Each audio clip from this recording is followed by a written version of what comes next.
어제 하장을 출발하여 옌민까지 약 100km를 이동하였다. 오늘은 옌민을 출발하여 베트남 최북단 지점, 중국과의 국경에서 직선 거리로 약 3.3km 떨어진 룽쿠탑과 지방호족의 왕궁을 둘러보고 마피랭의 스카이워크를 들러 다시 동반으로 오는 약 120km의 거리를 이동할 계획이다.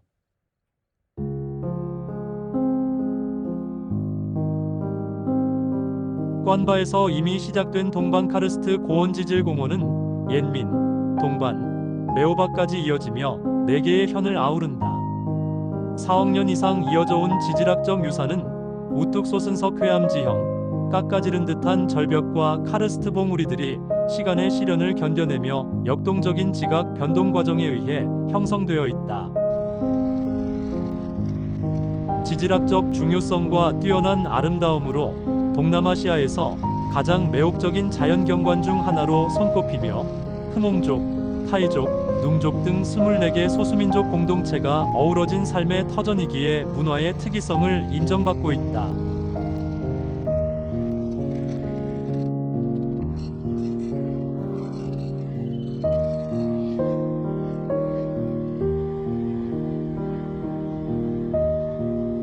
아침 햇살에 두드러진 윤곽을 나타나는 카르스트 지형을 감상하며 길을 따라가다 보면 소수민족들이 살아가는 작은 마을들도 나타난다.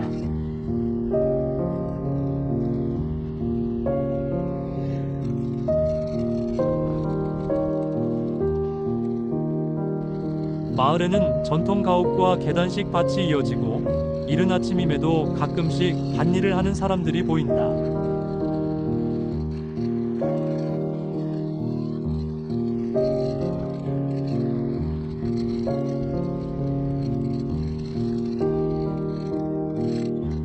오토바이 여행자들이 잠시 쉬어가는 쉼터에서는 전통 의상을 입은 주민들이 옥수수빵 국수, 그리고 소세지류를 구워 먹거리를 팔고 있고, 여행자들은 잠시 오토바이를 멈추고 간식을 사 먹거나 여흥을 즐기며 여행의 피로를 풀고 있었다.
베트남의 북쪽, 특히 하장을 중심으로 한 지역은 사람과 도시를 연결한 관광보다는 대자연을 보고 체험하는 관광지로서 적합하다 할 것이다.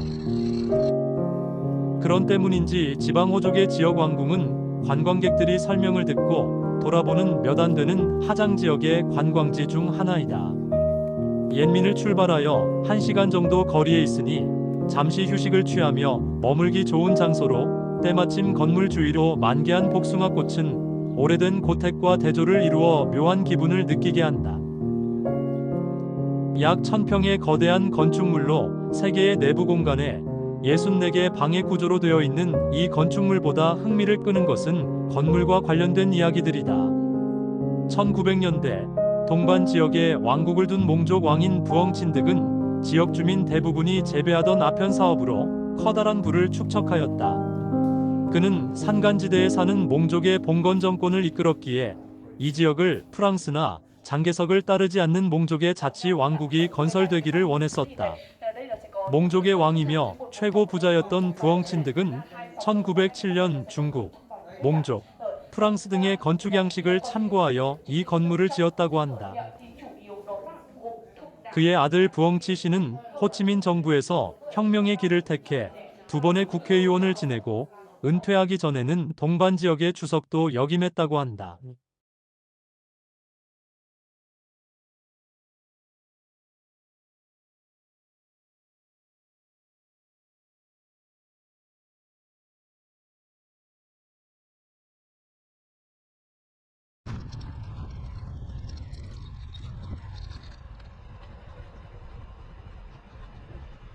지방호족 왕궁에서 룽쿠 깃발탑까지는 약 30km, 길 주변을 두리번거리거나 잠시 멈추어 차 한잔하며 계단식 논, 구불구불한 길, 카르스트 지형이 봉우리, 그리고 멀리 보이는 산맥의 탁 트인 전망을 감상하는 것만으로도 여행의 만족감은 더해진다.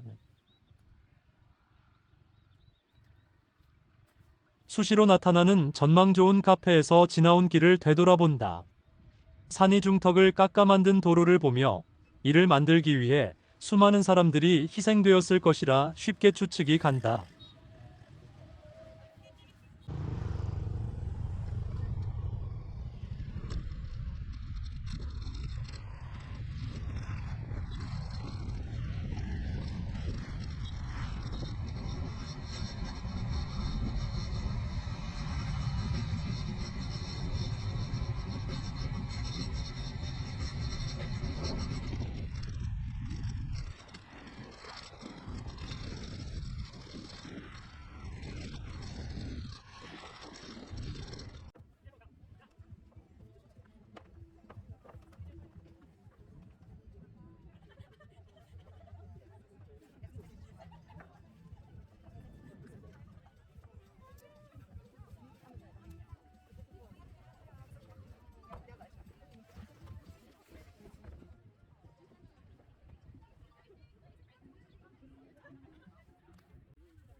룽쿠 깃발탑은 중국과 베트남 국경의 최북단에서 3.3km 내려온 지역에 위치해 있다.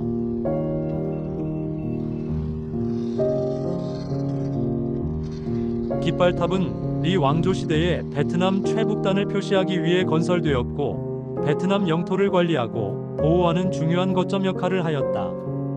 탑이 있는 해발 1468m 산의 정상에 오르면 주변 지역을 한눈에 볼 수 있다. 또한 베트남을 상징하는 빨간색 바탕에 노란색 별 깃발이 눈길을 사로잡는다. 이 깃발은 54제곱미터에 달하며 국경 내에 거주하는 54개 민족의 단결을 상징한다.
동반읍내에 도착하여 늦은 점심을 먹고 숙소를 정해놓은 다음 잠시 재래시장 주변을 둘러본다. 이곳 동반장에서는 5일이나 6일 주기, 그리고 일요일에는 커다란 장이 선다. 새벽부터 정오 전후까지 주변 산에서 내려온 소수민족들이 농산물, 가축, 수공예품 등을 팔고 사는 축제와 같은 대규모 전통적 장터다. 장에서는 다양한 소수민족 몽, 따이, 짜이, 다오들의 특징 있는 전통 의상과 문화를 볼 수 있다고 한다.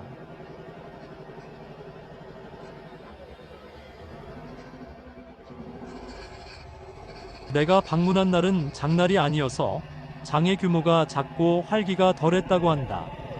하지만 현지인의 일상을 볼 수 있는 야채, 고기, 생선, 쌀, 조미료, 간단한 생필품 등을 거래하는 상설 시장이 열리고 있었다.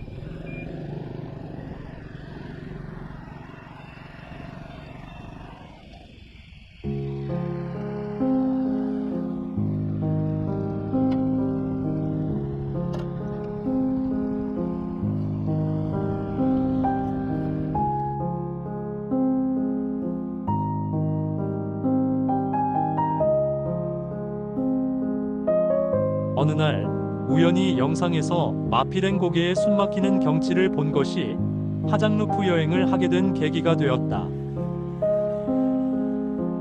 마피랭 고개는 동반과 메오박 사이 20km에 걸쳐 솟아있는 석회암 산맥을 구불구불하고 좁은 길과 헤어핀으로 만들어진 도로이다.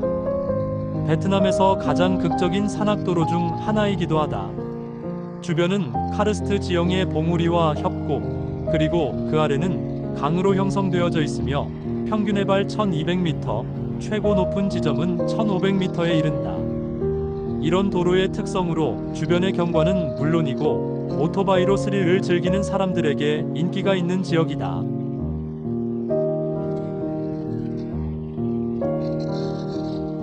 일정으로 보면 내일 아침에 그곳을 방문하려 했으나 시간에 여유가 있고 저녁 나절의 풍경도 볼만하다 하니 일단 출발을 한다.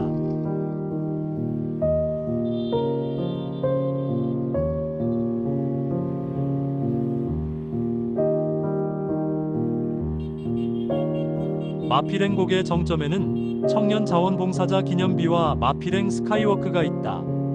청년자원봉사자 기념비는 까오방, 박간, 랑선, 타이응우엔, 뚜엔꽝, 하장, 남딘, 하이즈엉 등 북부 8개성의 16개 민족 출신 1000명이 넘는 젊은 자원봉사자들이 건설에 참여하였기에 그들의 희생과 노고에 감사를 표하기 위해 2017년 하장성에서 완성한 기념비이다.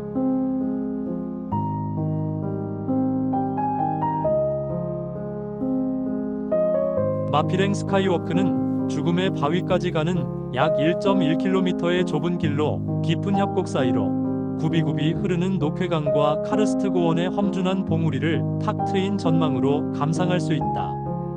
일반인은 차량이 아닌 오토바이로 접근 가능했지만 최근에는 안전 문제로 지역 주민의 오토바이나 도보로 이용이 가능하다. 20분 정도 좁은 길로 올라가다 보면 좌측에 바위로 이루어진 능선이 보이는데 마피랭 공룡 능선이다. 마치 잠자는 공룡이 등처럼 울퉁불퉁한 바위들로 가득 차 있어 이렇게 부른다고 한다. 이 능선으로 올라가는 길은 한 사람이 겨우 지나갈 수 있을 만큼 좁다. 그 절벽 위에 위험스럽게 튀어나온 바위가 죽음의 바위다. 조금 늦은 시간임에도 많은 사람들로 붐빈다.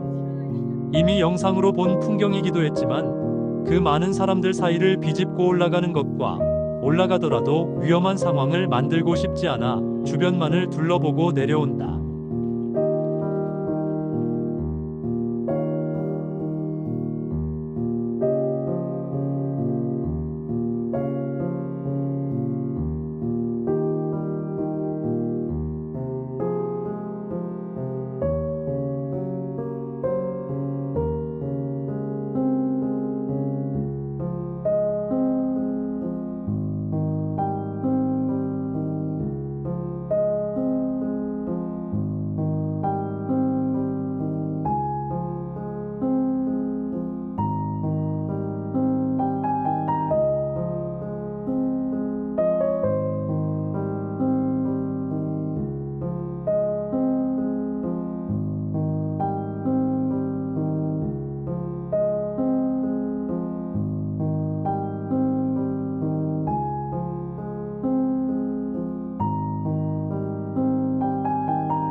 욕회강 보트 투어는 오후 6시까지 한다는 말을 듣고 유람선 매표소로 향한다.